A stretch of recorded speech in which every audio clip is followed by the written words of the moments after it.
So students don't like oatmeal for breakfast. I know that. I'm a professional. I'm a school food service professional, and I know kids don't want oatmeal for breakfast. But that was her idea. Her name was Cammie Jarvis. Her name is Cammie Jarvis. She was a 5th grader at Ealy Elementary School, and her idea was to do oatmeal for breakfast.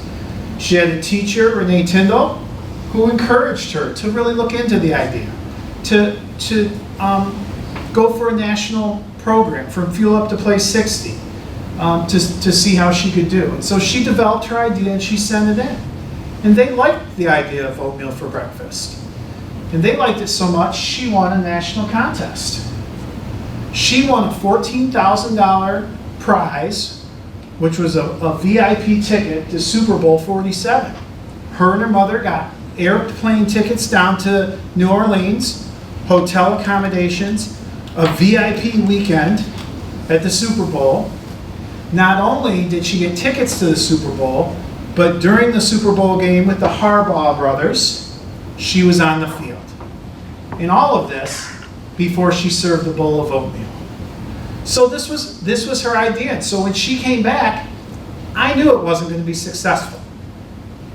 But we were going to do it because, she had won this prize. So we were going to try it. And so I said yes. Her idea, come up with football-themed recipes to go along with it, have fun names like the Blueberry Lions, and do them in fun shapes. But her other part of it is she didn't want us just to use her recipes and use her toppings. She wanted to be able to serve her own peers. She wanted to be able to take the oatmeal and put the toppings on it and give those students choices. So she had 2 of her friends who wanted to be her cohorts in this, and this is how Oatmealicious was born. And that was their name for it, and we did it on Fridays. And so when we finally did it, it was pretty successful. More kids were taking oatmeal on Oatmealicious Day than we really thought would. Kids who don't normally take breakfast at school were coming in to take oatmeal.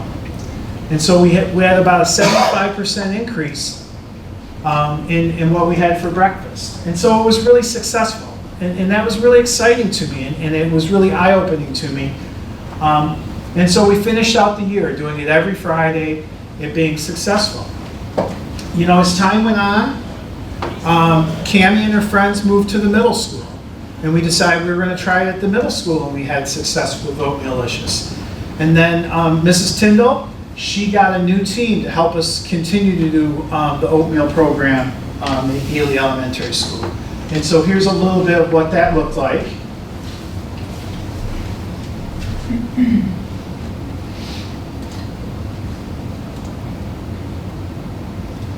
Yep, that's it. Hi, my name is Renee Tyndall. I'm a teacher at Whitehall. Creating student program buy-in is important. One way to do this is to allow students to take the lead and ask each other what they want. Let them run with their ideas. At Whitehall, we look for opportunities for students to help take the lead, such as our Oatmealicious program. Students came up with the brilliant idea of creating and marketing oatmeal as a fun breakfast choice. It's simple. Make a cart, create fun names with delicious toppings, and let the students tell their friends about it. This marketing increased our participation by 75%. We hope this inspires you to find ways to create student ownership. And so I always kid Renee about this because she says, it's simple, you just make a cart. And her husband spent a ton of time on this beautiful cart. I'm like, that wasn't that simple. It was probably simple for me because I didn't do anything. But so we did it and we had a lot of success, and it was every Friday. But we really wanted to do more. I know as a school nutrition director, I know that kids getting breakfast is really important. And I know the best way for the most kids to get breakfast is to do it in the classroom. It lowers the most barriers and it makes it so the most kids participate.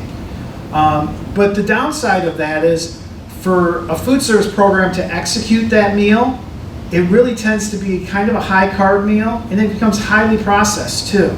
So a lot of times it's some kind of sweet bread in a package that the students get. And we want something better, better for that for Ealy. And so once again, Mrs. Tyndall came up with the idea of, let's get teachers to adopt breakfast. And so we do that now. And Christian is going to talk a little bit about his classroom, but they adopt breakfast for the year. So they do Friday. Their students come in a little bit early. They help prepare it. They help get it packaged so it can go and organize it, and then they take it to classrooms. And that's the way we can execute some items are really a lot healthier. And this really was our next level of success with it. Our breakfast participation from what we were doing, it increased 150%. We have about 200 kids every day that take breakfast. A part that excites me about it is a lot of times when we serve a breakfast, we might have a whole apple. And for an elementary school student, a whole apple's kind of hard to eat, and a lot of times they'll set it aside. A lot of our items were like a strawberry banana smoothie. And so the strawberry banana smoothie has a full cup of unprocessed bananas and strawberries in it that get put into the smoothie, and kids were consuming that whole thing. So we figured we have a 400% increase in fruit consumption. That made me really happy as a food service director.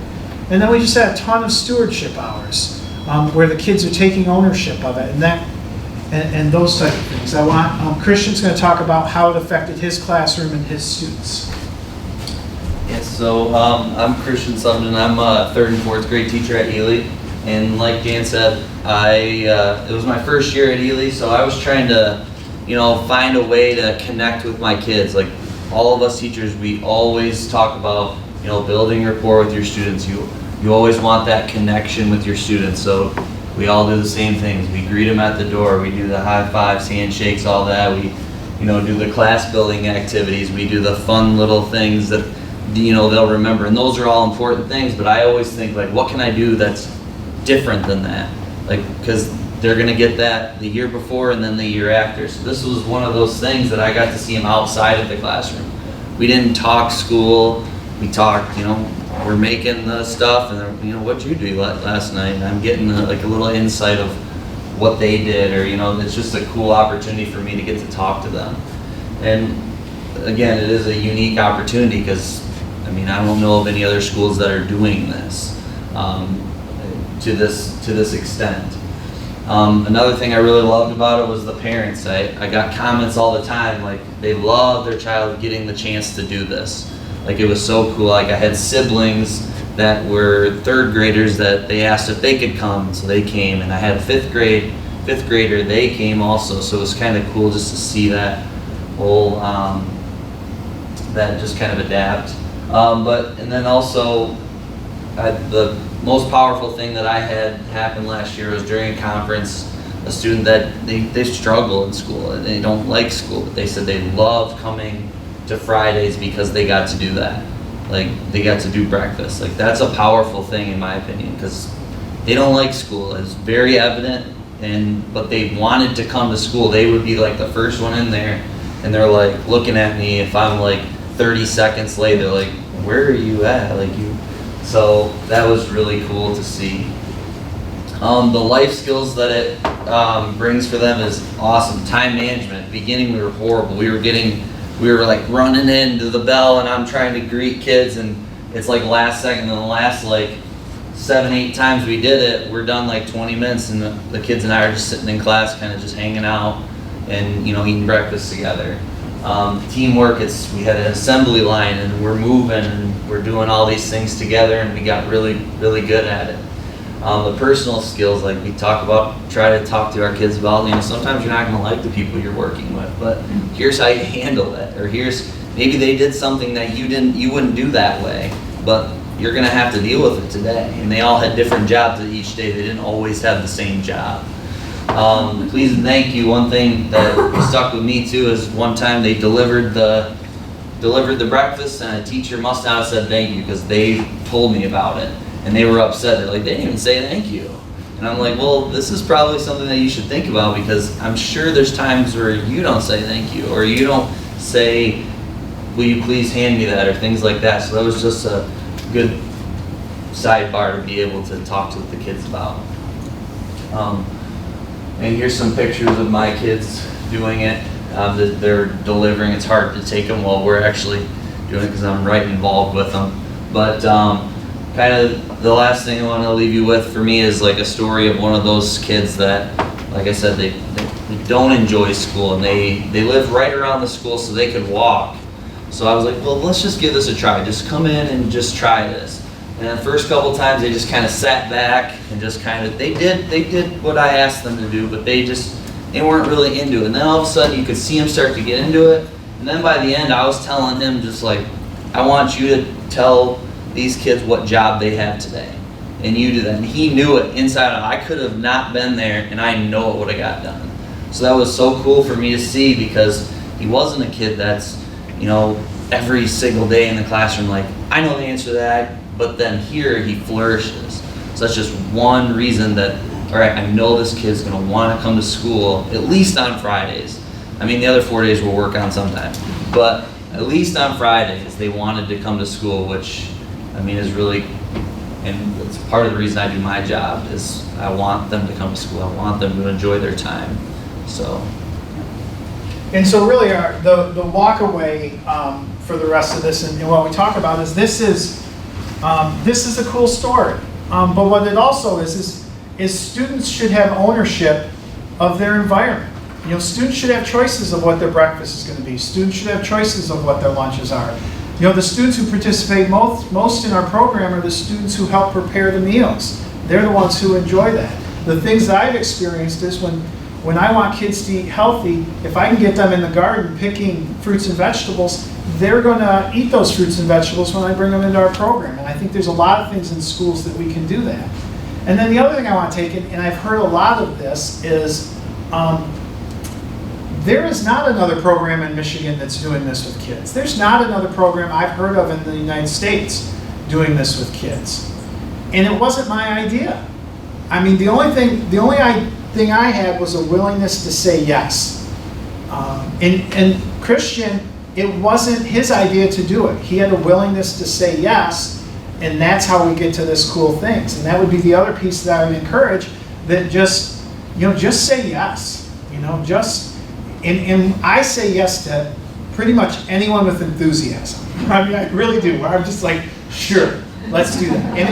And now it really goes back to, I knew Oatmealicious would fail. I knew it.